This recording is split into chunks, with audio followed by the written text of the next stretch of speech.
Of all the recent royals, there's one who may have done more to save the monarchy than any other. Queen Mary, wife of King George V and grandmother of our current Queen. Today she may have been largely forgotten, but her influence on Britain has been huge. There's no doubt she helped save the monarchy. Our country today would not have been the same without her. From unpromising beginnings. The whole experience of her childhood was about being embarrassed by her mother. She rose to become the power behind the throne, helping to steer the country through 2 world wars, the Great Depression of the 1920s and 30s, and the abdication crisis, which threatened to bring down the monarchy. I have found it impossible to carry the heavy burden of responsibility. What Mary felt was, okay, if that's what my son wants and he wants to marry Wallis Simpson, he can, but she's not going to get the title, Royal Highness. But how did this paragon of conservatism become an unlikely modernizer?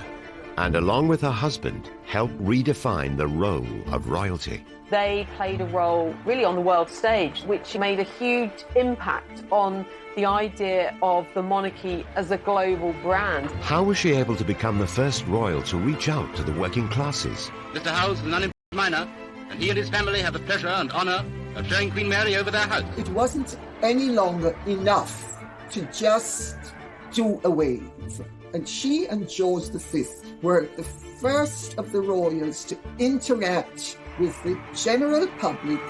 And why was she such a huge influence on our current monarch? Mary exuded that duty, exuded that steadfastness, exuded that uniting a nation. And that's exactly what Elizabeth has done throughout her reign. This is the truly remarkable story of a queen who not only reshaped royalty, but had a profound effect on the whole country. The truth is, Mary's influence is still around today. We would be a very different world, I think, if she had not been around and married her king.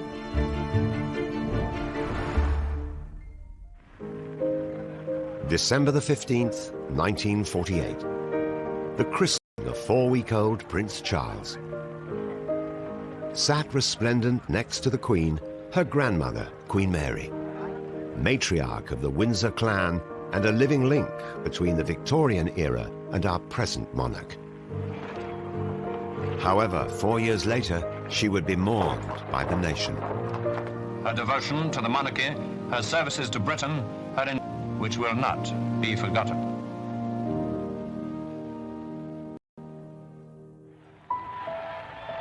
But who was the woman that helped steer the crown and the country through some of the most tumultuous times in our history? And how did she almost single-handedly ensure the monarchy's survival when the great royal houses of Europe were toppling like cards? Mary, or May as she was nicknamed as a child, was born in 1867, the eldest of 4 children. Her mother, Princess Mary Adelaide, known as Fat Mary, was a cousin of Queen Victoria. Her father was a European prince who had been bestowed the ceremonial title, the Duke of Teck, after a castle in southwest Germany. Mary was actually born in the same room in Kensington Palace where Queen Victoria had been born, and Queen Victoria did actually come and visit her and say she was a fine infant with a good quantity of hair. Mary's parents had been granted their apartment in Kensington Palace by Queen Victoria. To live up to their status as minor royalty, they spent lavishly, but didn't possess the fortune to maintain their grand lifestyle. When Mary was just 16, her family was threatened with bankruptcy and driven into exile. There came a point when the Tecks really basically ran out of money, so they had to decamp rather quickly to Florence to avoid their creditors. This, of course, was brilliant for Princess May because she was very, very cultured, and so going around all those wonderful galleries, she literally absorbed information and emerged from that phase as a very cultured young woman. Mary's interest in art and culture would stay with her throughout her life. However, her upbringing had another, more sobering effect on shaping the future Queen's personality. I think the whole experience of her childhood, really, for May, was about being embarrassed by her mother, who was loud and enormous, and extravagant, and her father, who was also very extravagant, but also slightly mad, and eventually, in fact, went insane. And so I think she's very influenced by this. She grows up to have a sort of immense desire for respectability. May grew up to really need order and control and a sense of routine and a sense of things being calm, organised, following protocol. It was order, it was decorum, and all of those kind of things were very important to May. And it was monarchy that best represented the virtues that Mary held dear. Virtues that hadn't gone unnoticed by Queen Victoria. As Victoria approached the end of her long reign, she was preoccupied with the future stability of the monarchy. Albert Edward was a notorious womanizer. His heir and Victoria's grandson, Albert Victor, who everyone knew as Eddie, also displayed a worrying lack of suitability for the top job. Eddie was not the sharpest pencil in the box. He had a reputation for being both quite dim and also sort of useless and floppy and sort of fragile. And Queen Victoria felt he needed a wife who was going to kind of support him, basically, and make sure that he did his duty. Queen Victoria set her mind to finding a good-looking girl. She had to be good-looking because he likes beautiful women. The woman who Queen Victoria decided had the perfect combination of beauty and breeding for her grandson, Princess Mary. For Mary, there was something really central about knowing your position, knowing your duty, and knowing what you had to do. And Queen Victoria could see this. She recognised this in the young princess. Victoria then was this great matchmaker. She saw in May exactly the kind of calming, stabilising influence Victor Albert, or Eddie, needed.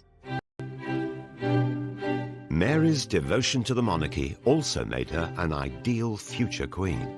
She truly believed that royalty had been ordained by God to do good and to be embodiments of more dutiful ways of doing things. So there was almost a religious, certainly a vocational element to her thinking and her attitude. Queen Victoria saw in May a woman who was very like herself, very determined, very intelligent, and someone who thought above all about duty. By December 1892, Victoria's matchmaking proved successful. Prince Eddie proposed. For Mary, the engagement offered the chance to restore the damage done to her family's reputation by their financial difficulties and place herself at the centre of royal affairs.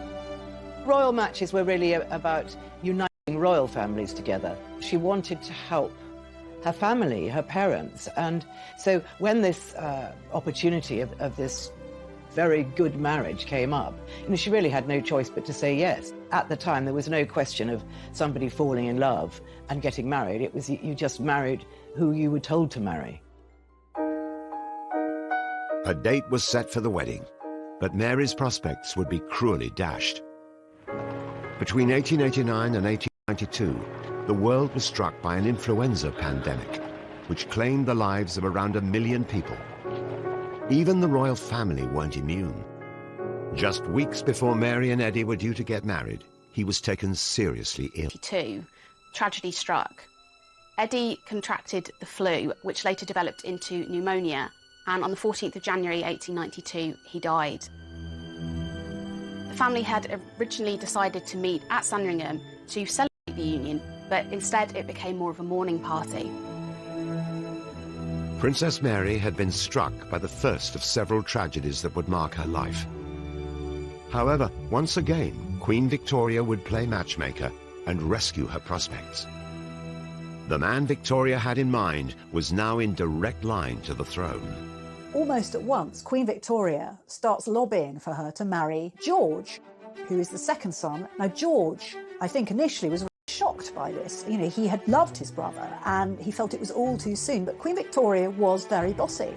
He actually went off to Greece with his mother in order to try and avoid having to do anything about it. But in the end, he gave in. Little more than a year after the death of her fiancé, Eddie, Mary was now engaged to his younger brother, George. Whilst they were brought together by circumstance, in her new fiancé, Mary had found a kindred spirit. was very, very different than his brother. Rather than being wayward, dissolute lifestyle, George was much more measured, much more ordered, much more well-behaved. And so in that sense, him and May were a well-suited match. Like Eddie, George had trained as a naval officer. But unlike his elder brother, George adored the regimentation and formality of life in the armed services. George was very straight-laced and he liked to keep things simple. He understood his position as now second in line to the throne. And this was reflected in Mary. Duty ran to her core and she understood what was expected of her as a new member of the royal family. Mary and George were married in July 1893 at St James's Palace in London. What started out as an arranged marriage would last for over 40 years and come to redefine the role of monarchy. I think that they were so much alike in their sense of duty and responsibility. But considering this was really an arranged marriage, I mean, who would have thought that this would turn out to be, you know, one of the greatest couples the monarchy has ever seen? Mary and George would have to wait another 17 years before they came to the throne. However, with the country in the grip of unrest and division, how would the new queen help save the monarchy and help it become a global brand? She understood that the world was changing and that the monarchy had to change with the world.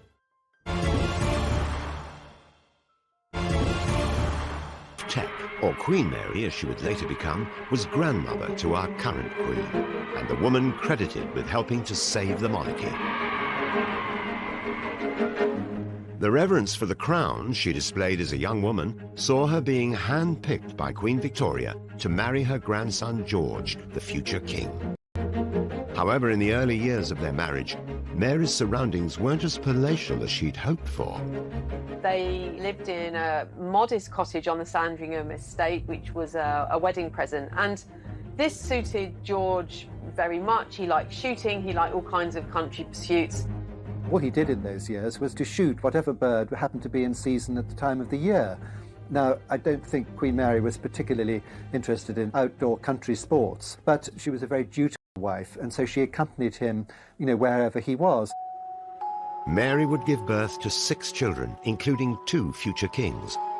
But after the death of Queen Victoria in 1901, George was now next in line to the throne. That meant taking on more responsibilities. He and May soon demonstrated a more modern style of royalty. When Edward VII became king, this had a huge impact on the life and role of Mary, May and George.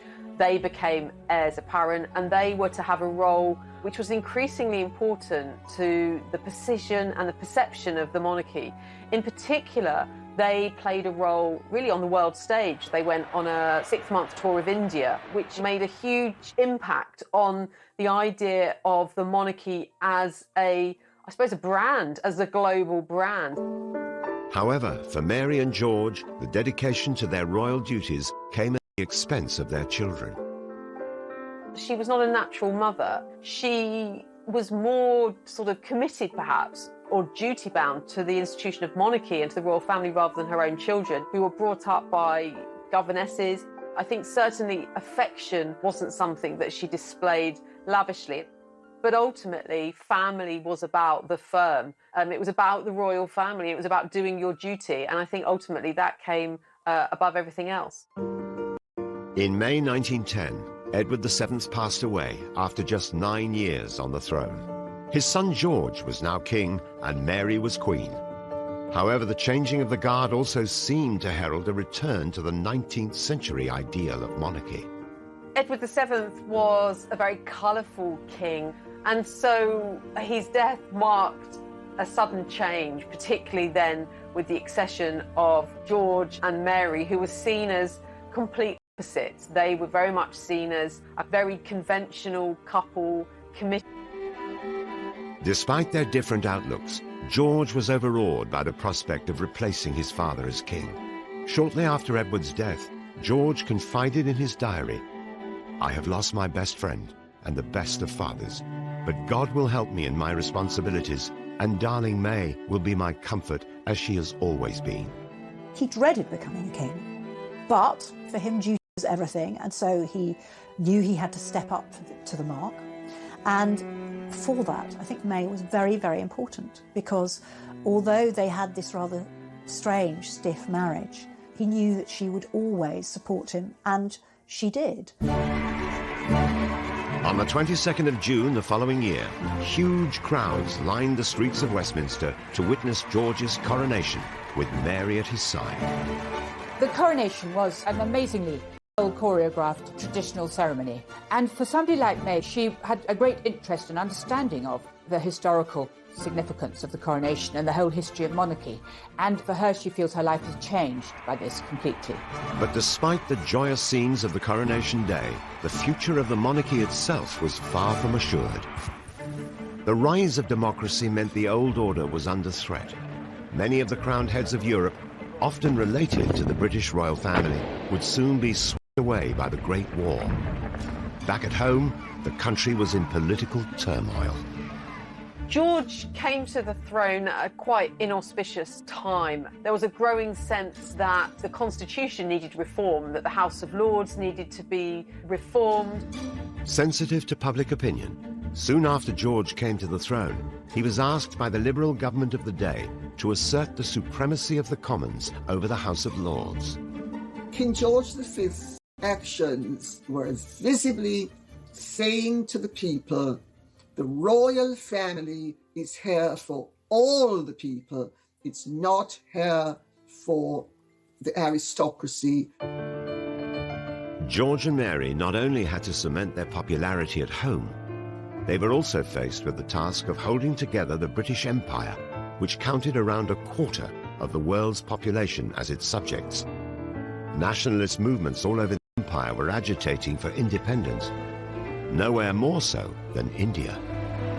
To strengthen the monarchy's hold, in 1911 the royal couple returned there to be anointed Emperor and Empress. During the lavish ceremony in Delhi, practically the entire Indian nobility swore their allegiance to the crown. They were the only Emperor and Empress of India to actually go there as British monarchs. So it was really an important way of trying to and those countries around the world. The visit to India proved a welcome diversion from the problems that were mounting for the new king and queen back at home. The country was racked by social division, and the suffragette movement was fighting for women to be given the vote. During the Epsom Derby of 1913, as Mary and George looked on, one protester, Emily Wilding Davison, ran onto the track and was hit by the king's horse. Tragically, she died 4 days later from her injuries. This brought home very, very acutely the threat of social reform to the monarchy, but also made it personal. The country was also beset by strikes, as the working classes became increasingly unhappy with their lot. Despite Mary's Victorian outlook, she and George realized the social changes underway threatened the stability of the monarchy. They were determined to avoid the fate that would befall their European cousins.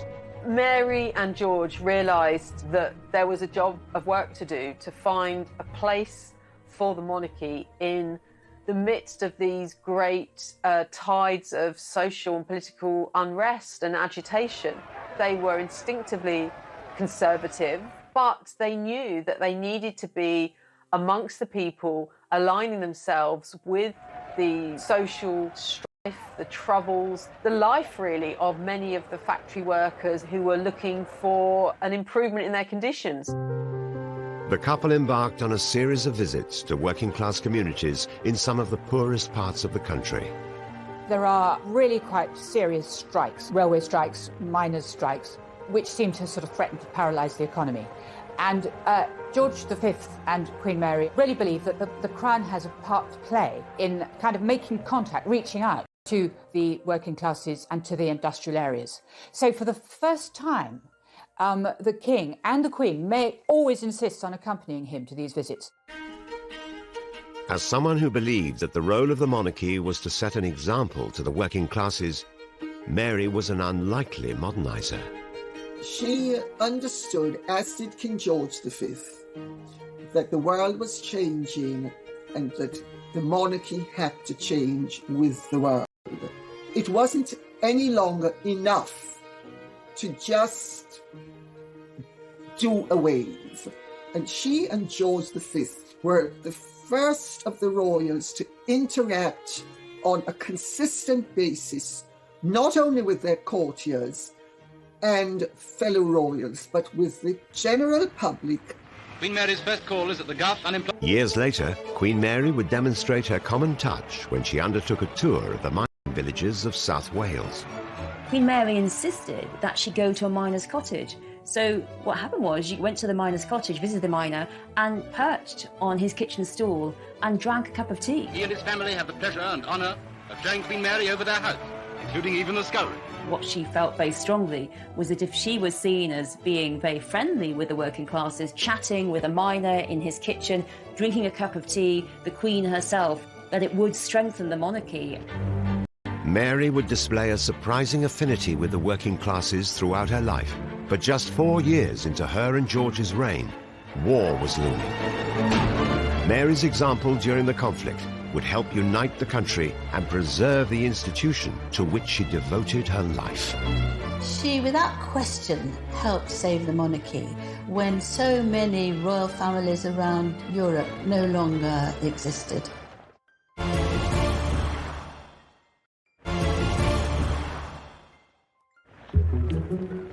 Queen Mary's influence on the modern-day monarchy is huge. In times of crisis, our Queen is a figurehead to the nation, just like her grandmother was over a century ago. The monarch is a point around which the people can unite. For example, most recently, the Queen in her coronavirus speech. Together we are tackling this disease, and I want to reassure you that if we remain united and resolute, then we will overcome it. King George and Queen Mary are seen as the brains behind this hands-on style of monarchy that we see today. Having that monarch who is actually just there for the good of the people and keep the country going, that's really key. And George and Mary recognised this. King George and Queen Mary were catapulted into the centre of their first national emergency on the 4th of August 1914, when Britain declared war on Germany. And it seems incredible that it should have started with such a relatively unimportant event as the assassination of the Archduke Leopold of Austria. World War I not only threatened the future of the country, but also the crown. The incident that began the war was a shooting of a royal. That really was quite shocking to them. And I think they felt very strongly that it was a possibility that people would want to throw them off their thrones. Queen Victoria had imagined that if she simply married her children into enough European royal families, then there would never be a war. But here was the Kaiser, who of course was Queen Victoria's grandson, beginning a war with George V. For George, I don't think he ever imagined he'd be a wartime king. European monarchs related to King George were stripped of their crowns, including his cousin, Tsar Nicholas II. The Tsar of Russia, and royals all over Europe lose their thrones, and some of them are assassinated. The British crown wasn't as secure as it needed to be. It had come under threat. It was in danger, and George and Mary needed to do something about it. This wasn't their only problem. Almost 9 million troops from the British Empire were sent into battle, and the death toll at home and abroad was quickly rising. So many people died, so many families lost relations. There's never been such a tremendously awful wipeout of talented, well-educated, sound people. It was a terrible, terrible loss of life. As war raged on, and with the crown under threat, King George was in a precarious situation. Queen Mary is often credited as being his most trusted advisor, and her wisdom and knowledge would become critical for the survival of the monarchy. He was very concerned about the millions of his subjects who were losing so many loved ones, and he relied tremendously on his wife. She had been taught a lot about history by her governess, and she would offer examples of how other royals had coped in different times. With her by his side, he felt confident enough to make decisions and bring us through the war. In 1918, rationing was rolled out across the country. Under Queen Mary's guidance, the new austerity measures were implemented at Buckingham Palace. The royal family would now experience the hardships of war alongside their people. Queen Mary had a reputation for being fantastically frugal. She felt the royal family had to be seen living very simply. She turned off the heating in Buckingham Palace and kept the lights down low and, served completely horrible, sort of grim food, like lots of blancmange.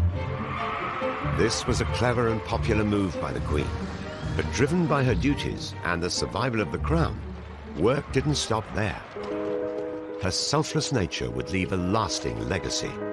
Mary was brought up by her mother to always think of others who didn't have the same advantages that they had.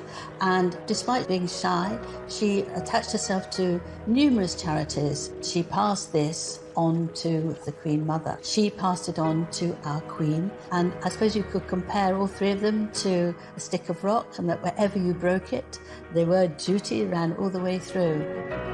Queen Mary followed in her mother's footsteps and became patron of the London Needlework Guild in 1897. During the war years, the Queen took charge. The Needlework Guild collected garments and articles of clothing to send to soldiers, veterans and their families. The Queen Mother was the next patron of the organisation, and Princess Mary, the Princess Royal, and later Princess Margaret were also members. Queen Mary's One saw the first female police officers, and by 1918, almost 1 million women were employed in munitions work. This was the first war in which women were playing an active role, and Mary really saw it as her key role to really encourage this and to be part of the women's effort in the country. She set up a fund which was for unemployed women because their menfolk were off fighting in the war or sadly killed, and so they would organise areas where they could actually develop careers and do things and get paid for them that had never happened before. Queen Mary became a beacon of hope, especially to those affected by the tragedies of war. As she visited the wounded, the press and public were won over by her tender ways, qualities which are seen today in her granddaughter, the Queen. This was very difficult for her because she was shy, reticent, and didn't have small talk. Nonetheless, she felt it was her duty. What happened in one hospital was the head came down to her and said, "Oh, Your Majesty, would you really kindly spend some time with a sailor? Most of his face has been burnt off and he feels very, very low." She sat very close by him, talked to him for a long while, and he seemed to be calm. I always think of Queen Mary as like behind the scenes of really making sure that this monarchy not only survived, but that it thrived. It wasn't all sort of pomp and circumstance and being waited on hand and foot. She was able to go out there and see what, in a sense, normal life was like, and then bring that into the monarchy. Queen Mary made an impressive impact alone, but when she was with the king, the strength of the crown really started to soar. I think it was very clear to her that they couldn't be like Victoria with Victoria's wars, be in the palace far away from it, that because people were dying on the Western Front, women and men, that it was vital that the monarchy played a role for morale, but also to strengthen the monarchy itself. On the streets of war-torn Britain, they started to shape a new relationship with the public. They walked the walk. They were very much sort of in and amongst Londoners, showing solidarity and in that sense bolstering the national mood and national unity. They mixed with more people, and effectively they began what we now know as a royal walkabout.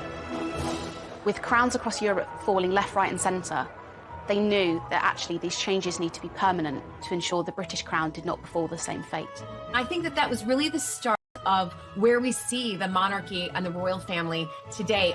Looking back at how well received Queen Mary and King George were at that time for charities, you can say the same thing for Queen Elizabeth II and Prince Philip.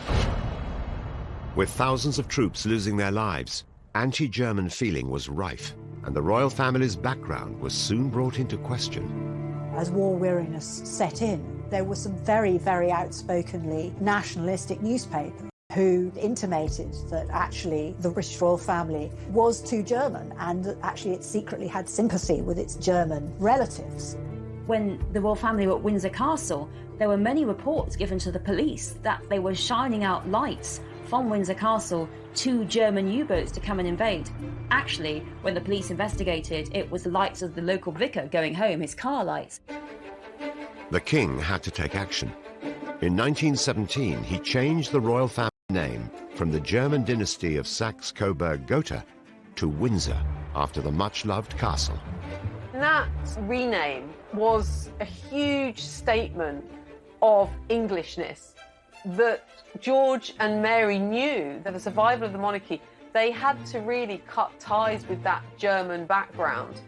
And it was that revolutionary act carried out by George, supported by Mary, which saw this rebrand of the monarchy. For Mary, of course, her parents had both deep German roots, and it might have been a little bit painful for her to reject her heritage. However, she would have done this gladly because she was willing to do almost anything to ensure the survival of the crown. It was the end of an era for the royal family. They had steadied the crown, and the House of Windsor was officially born. By 1918, millions of soldiers had lost their lives. But at 11 a.m. on the 11th of November, the war finally came to an end. When this lousy war is over, A day that would become known as Armistice Day. soldiering for me. There is in London a sort of mad rush of people to Buckingham Palace, and the King and the Queen are called out again and again onto the balcony. During a war or anything tragic, you want to be able to look at something within your own country that is steadfast, that is continuity, that is strong. And that, during that period, was Queen Mary and King George. The British royal family had retained the support of the nation, and unlike some of their European cousins, avoided the downfall of the crown. There were people in British politics who rather hoped they might be able to get rid of the monarchy after World War I, but they were disappointed. From a position in 1914 when the monarchy looked to be very much on the ropes, through the actions of Mary and George in the war, it left the monarchy after the war stronger, perhaps, than it had ever been. Secured the British monarchy for the future. George and Mary had modernised it, they'd made a new dynasty, and they'd saved the British crown. Queen Mary's devotion to duty through the Great War had helped save the monarchy for now, although it wasn't long before her strength and support would prove critical to the crown once again. The country was bankrupt, the country was in a terrible mess, there was massive unemployment. They had a very sticky situation on their hands, and I think that George V was worried there might be a revolution.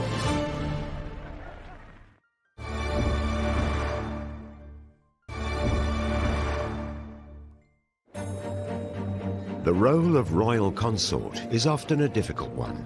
Prince Philip has spent 68 years at the Queen's side, and in that time has become her rock, guiding, advising, and supporting the monarch. And more than a century ago, this was the job of the Queen's grandmother, Queen Mary. She, like Philip, made the role her own. Queen Mary definitely shaped the role of Queen Consort.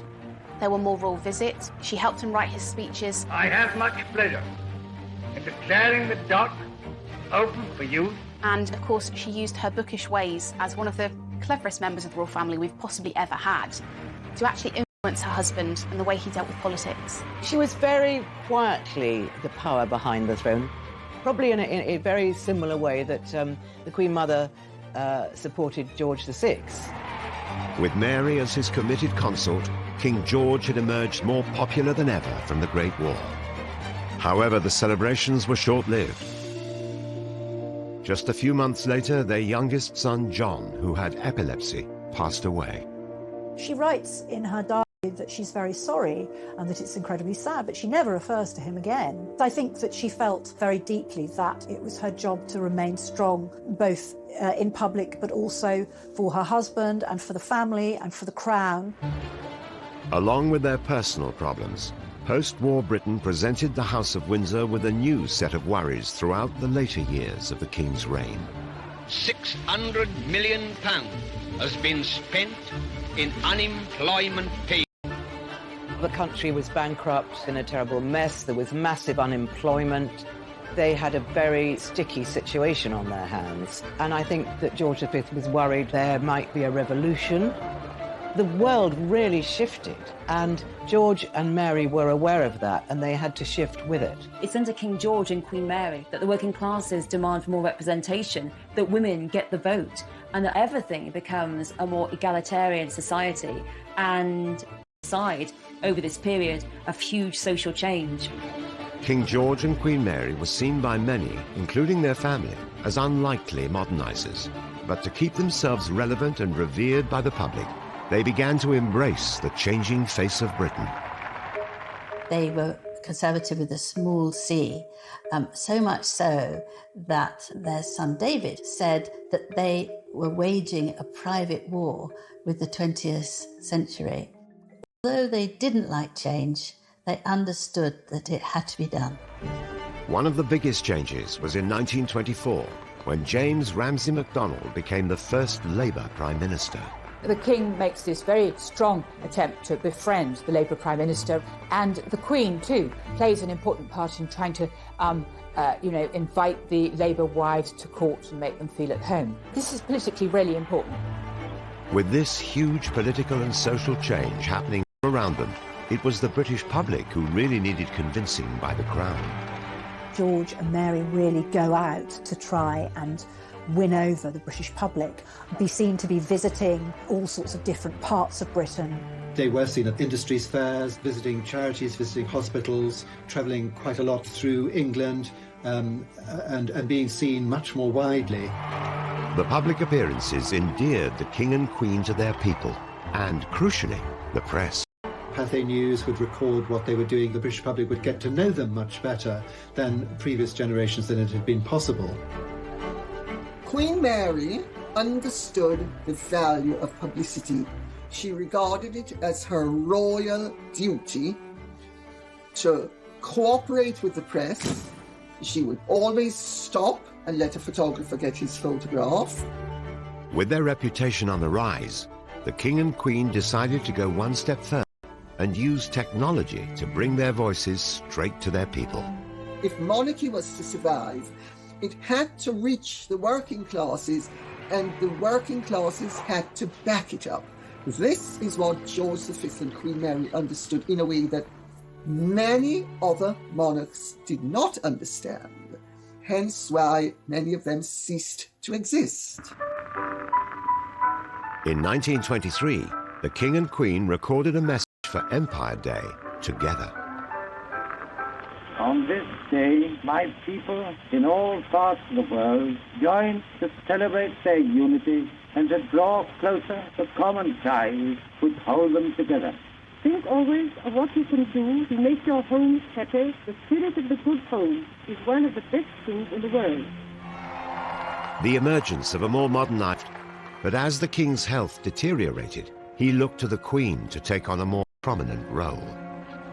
In 1928 particularly, he suffered from a really bad episode with his lungs. Queen Mary sat by his bedside, helped nurse him through the worst of it, and she was actually recognised by one of the King's doctors. When he was asked who had saved the King's life, he quite simply replied, the Queen.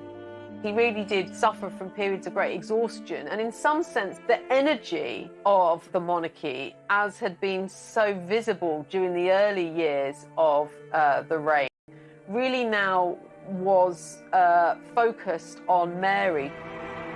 Throughout the 1930s, Queen Mary increasingly took centre stage. Keeping up the popularity of the Crown was vital for its survival. I am happy to name this ship the Queen Mary. Queen Mary's unwavering commitment to the Crown and support to her husband didn't go unnoticed. In 1930, he opened up to his wife in a touching and personal letter. I can never sufficiently express my deep gratitude to you, darling May, for the way you have stood by me. This is not sentimental rubbish, but what I really feel. They were an extremely devoted couple. They could have been Mr. and Mrs. George Windsor in Surbiton. They were so down to earth in terms of their personal relationship. In 1932, the palace was contacted by the BBC with an innovative idea. They asked if the King would be willing to record a Christmas message to the nation. Now, he'd already been approached a decade earlier, but the king had declined, not thinking it was such a good idea. But fast forward 10 years, and it seems that Queen Mary might have whispered in George's ear, recognising that actually a radio message could be a really good way of getting the people to hear them. They set up a recording studio at Sandringham, and they had the king's favourite wicker chair there. He sat down rather too hard and went through the seat of the chair. So that was hastily put together again. And he addressed his people. Through one of the marvels of modern science, I am enabled this Christmas Day to speak to all my peoples throughout the empire. And it was a massive, massive success. And it was then carried on by George VI and, of course, the Queen today. By the King's Silver Jubilee in 1935, the popularity of the crown had reached an all-time high. A golden day for the Silver Jubilee. King George and Queen Mary had triumphed through adversity and become an inspiration to the people. Of gratitude to them, of support, very different from Edward VII, but crucially had given Britain what it needed at that time. Steadfast duty, loyalty, a sense of service, and it was that would become, I think, one of their greatest legacies. There are rather nice stories of Queen Mary in floods of tears. For her was something very unusual because she was so moved by the reception that she and the king had received. However, behind the scenes, there was a worry. The king's health was in decline, and on the 20th of January 1936, things took a turn for the worse. He was at Sandringham, his favourite place in the whole world. He was getting weaker and weaker, and eventually he died at 11:55. And they've always said that he was given a lethal injection by his doctor of morphine and cocaine so that he could die just before midnight, so that it could be in the first edition of the London Times, which was his favourite newspaper. What she wrote very, very soon after King George died revealed so much about her. She said, "The sunset of his death tinged the whole world's sky." I think the comment she made was so poetic, beautiful, and incredibly moving.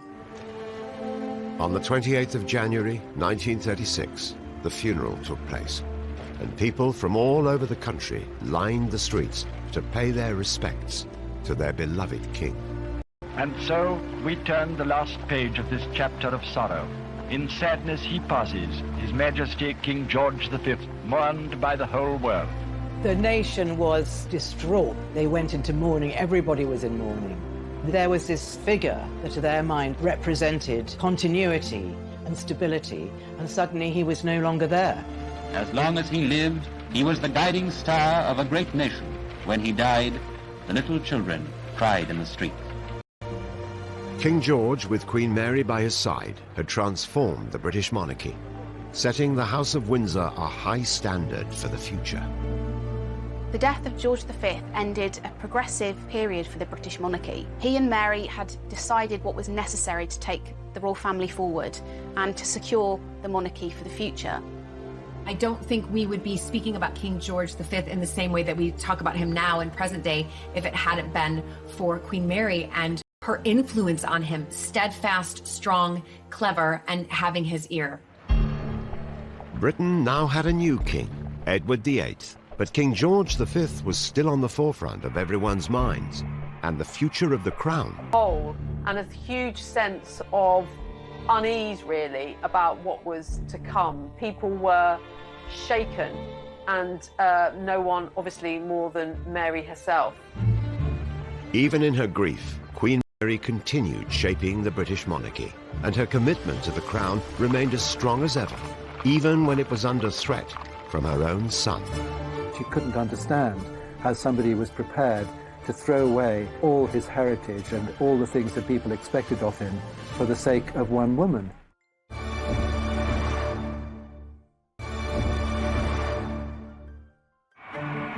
For Queen Mary, duty and the crown came above all else, even family.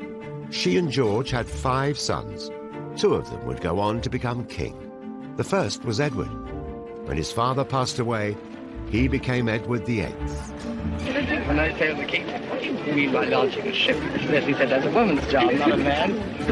Edward was very handsome. He was small in stature, but very good-looking. He was suave, he was intelligent, beautifully dressed. He was an innovator of fashion. Everything he wore, people copied. Popular among the people, Edward fit for the role of king. But he did not share his mother Mary's views on the importance of duty. Edward was not bound by protocol, by expectation, in the way that Mary always had been. Edward ultimately saw personal happiness as his right, and Mary saw that that always had to be subjugated to duty and to service. Much of this was down to Edward's childhood. Although they had triumphed in their reign, as parents, Mary and George failed to instill their own values in their firstborn son. George and Mary were basically... She was, I think, quite a cold person. She didn't really know how to talk to her children, certainly not when they were young. Mary was particularly strict with her eldest son, Prince Edward, and there had been quite a lot of eldest sons in the past who'd misbehaved, been profligate, had mistresses. That was not what she wanted. She and George really saw it as their role to bring in this very moral, very strict type of monarchy. But their strict and distant parenting style appeared to have the opposite effect. Edward couldn't have been more different to his mother. He was young, experimental, fun, entertaining. He was really a party boy. Edward was always having affairs, especially affairs with married women, couldn't really settle down. She couldn't bear the fact that he was having a lot of relationships with people she didn't consider as suitable. One of Edward's lovers caused more concern for Mary than all the others. Edward fell in love with Wallis Simpson, a glamorous, divorced American, and it was the divorce that was the sticking point. And the problem was, if you were king, was that you were head of the Church of England. You could not marry a divorcee in the Church of England. It was not seen as acceptable. Queen Mary was very, very worried. I mean, she didn't think for one moment that he was going to try and marry Wallis, but she didn't like the influence that Wallis had over her son, who she knew was perhaps quite weak. And here was this very strong American lady that seemed to have bewitched him. But before being crowned king, what Mary didn't realize was that Edward had already decided he wanted to marry Wallis. One time he thought he could have a morganatic marriage, so he could be king and be married to Wallis Simpson, but she wouldn't be queen. That wasn't acceptable to Edward. He wanted to marry her absolutely all out. He wanted Wallis to be Queen Wallis. And also the morganatic wife was not acceptable to some parts of the empire as well. And he's told very clearly that you either don't marry her or you abdicate. Edward was forced into a corner. When it was looking likely that he would abdicate, Queen Mary stepped in. The dutiful Dowager Queen was not prepared to allow the personal life of her son to affect the reputation of the crown. When Queen Mary realised that he really was going to give everything up for Wallis Simpson, she summoned him to Marlborough House, where she was living, and said, "You've got to reconsider. You cannot do this." She just couldn't believe that he could do it. To be placed in the position of having to choose between love and a throne is one of life's most tragic dilemmas, even if the dilemma is of the king's own making. But Edward's decision was made, and only 5 months prior to his coronation, on December the 11th, 1936, Edward the The burden of responsibility and to discharge my duties as king as I would wish to do, without the help and support of the woman I love. Well, Queen Mary could not believe that anyone, being a king of England, would give it up for anybody or anything. She had given up her whole life for the crown, and here was this son of hers just chucking it over. It was a huge crisis, and here again was a chance for the monarchy to crush and crumble into the ground. Mary put monarchy before family, and with the reputation of the crown under threat, she had a hand in ensuring Edward was revoked of his royal duties and exiled along with Wallis Simpson to France. She loved her son.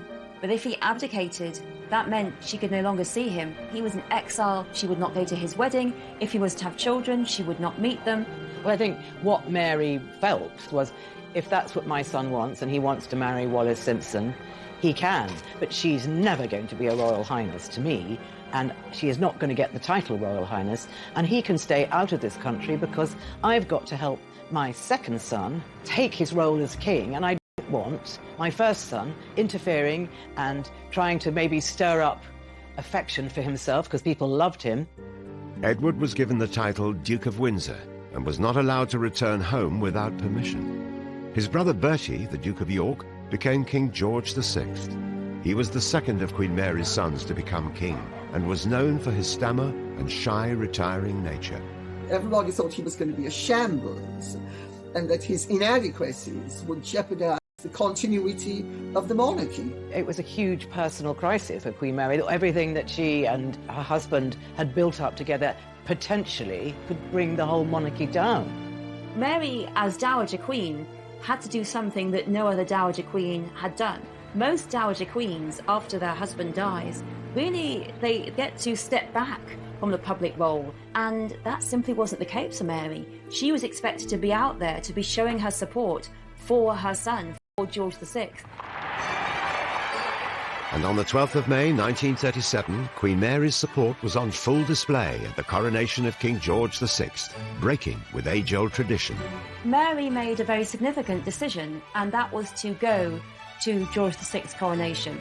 And that was something that Dowager Queens do not do. They do not go to the coronation of the successor. She broke precedent left, right and centre. She was giving the message, back my youngest son as king, because there was some doubt as to whether George VI would be able to even fulfill the role adequately.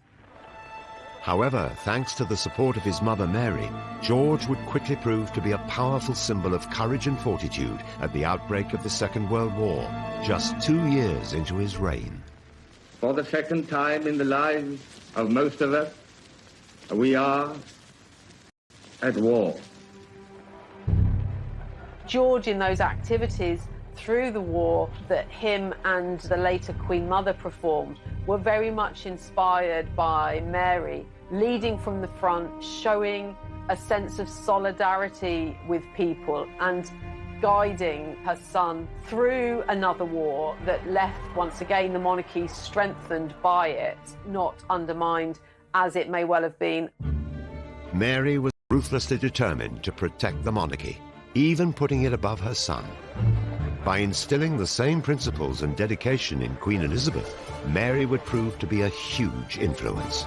I have to tell you, I do not think that she would have made as good a queen as she has made had she not had her grandmother's influence.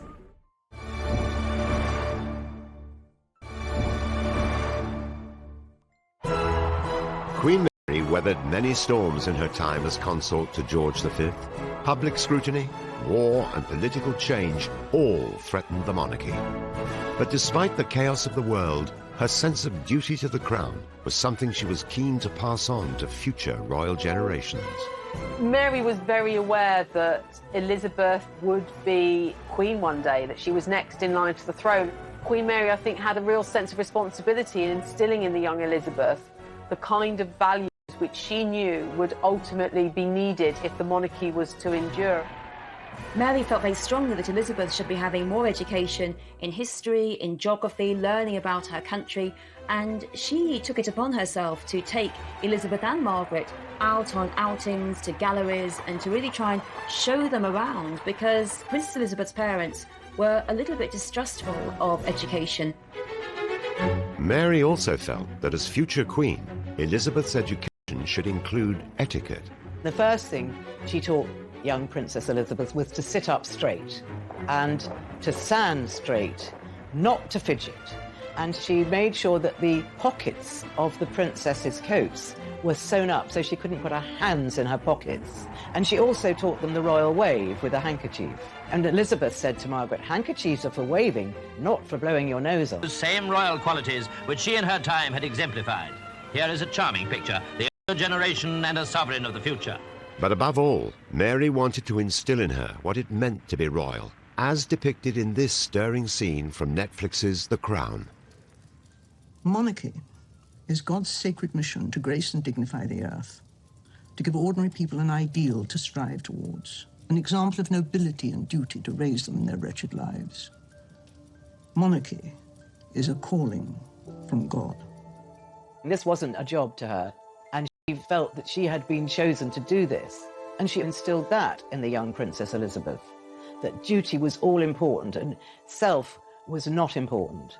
It was duty, and you were a special person. You'd been picked out to do this, and you had to do it for the best of your ability all your life. And it would not be long before the young Elizabeth would have to perform that duty, when in 1952, King George VI passed away at only 56 years old. The death of George VI in 1952 was a great shock to Queen Mary, but no one expected him to die so young. I think she was quite broken by the death of her son and also the end of his reign, into which she'd put so much effort.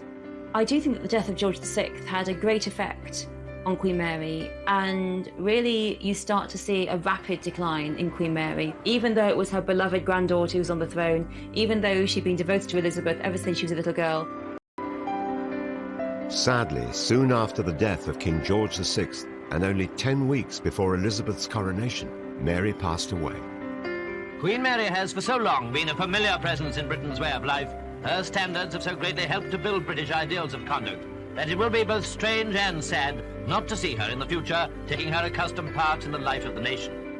I think it was a moment of great sadness, and so soon after the death of the king, she represented such an ideal of how people should comport themselves, and a sense of duty and a sense of dedication, of support for her husband, her son, her granddaughter. But even after the death of Queen Mary, her strong sense of duty remained. She understood the likelihood was that she might die before the coronation, and she gave instructions that should she die before it, that it was to proceed. Queen Mary understood that the role of royalty is to not only embody all the interests of all the people in your country, but to be self-abnegating. At only 27 years old, Queen Elizabeth II was crowned. The young Queen Elizabeth would have been very, very upset by the death of her grandmother, so that she could ask her advice. But what she did have, and what she did use and take on board and repeat, was her grandmother's sense of duty, her grandmother's resolve that it was a very important role she had. In her role as the new queen, it was evident she resembled the ideals and values of her grandmother. I have to tell you, I do not think that she would have made as good a queen as she has made had she not had her grandmother's influence. And one of the proofs of that pudding that is in the eating is that whenever Lilibet has had the choice between her personal preferences and the good of the monarchy, she has invariably taken the good of the crown. Mary left a great legacy through her sheer determination and dedication to duty by building a stronger monarchy in a time driven by war, political turmoil, and social change. At the age of 94, it's apparent that Mary still resonates with the Queen today. Just recently, the speech that she gave to the nation on the coronavirus, right there, the brooch that she's wearing is Queen Mary's brooch. And you can only sense that she specifically and purposely chose that brooch because Mary exuded that duty, exuded that steadfastness, exuded that uniting a nation. And that's exactly what Queen Elizabeth was doing and has done throughout her reign. Mary's devotion to the crown and the nation during times of crisis have had a considerable impact on how the monarchy is viewed today. If Queen Mary were alive now, she would say above all that she had succeeded, because Queen Mary's great vision, her great aim, the ambition, was that the monarchy would continue. She helped lead the country through 2 major wars, and she's generally opened up to the subjects. I think she helped to save the monarchy. Looking back, I don't think she could have realised how important she really was. We would be a very different world, I think, if she had not been around and married her king.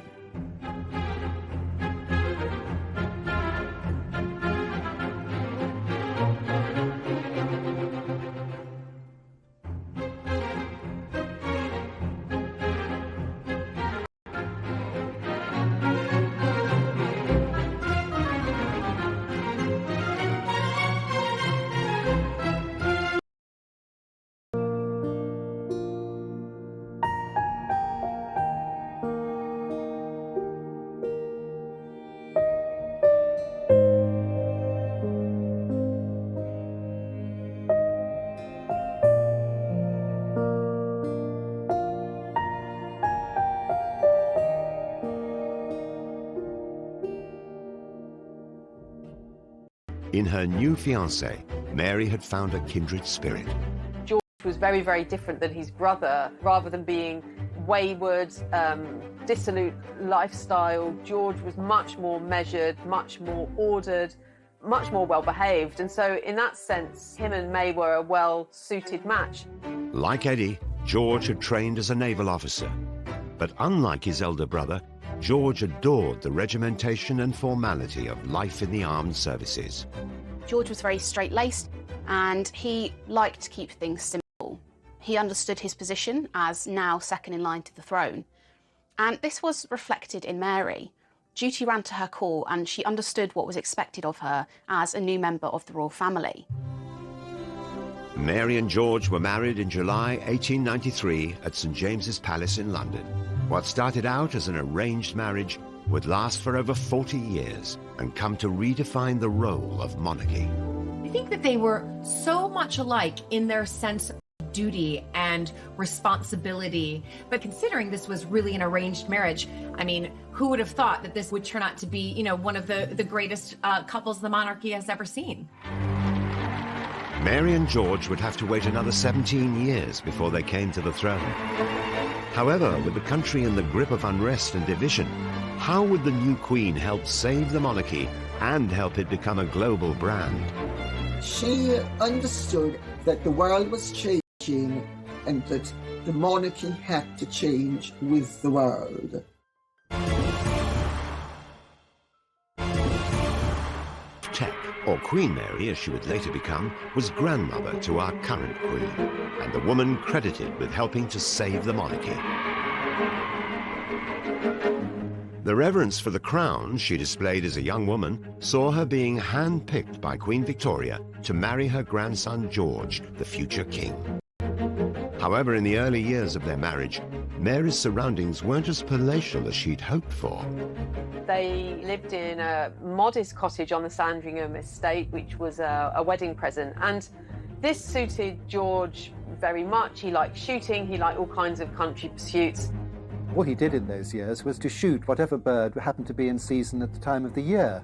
Now, I don't think Queen Mary was particularly interested in outdoor country sports, but she was a very dutiful wife, and so she accompanied him, you know, wherever he was. Mary would give birth to 6 children, including 2 future kings. But after the death of Queen Victoria in 1901, George was now next in line to the throne. That meant taking on more responsibilities. He and May soon demonstrated a more modern style of royalty. When Edward VII became king, this had a huge impact on the life and role of Mary, May and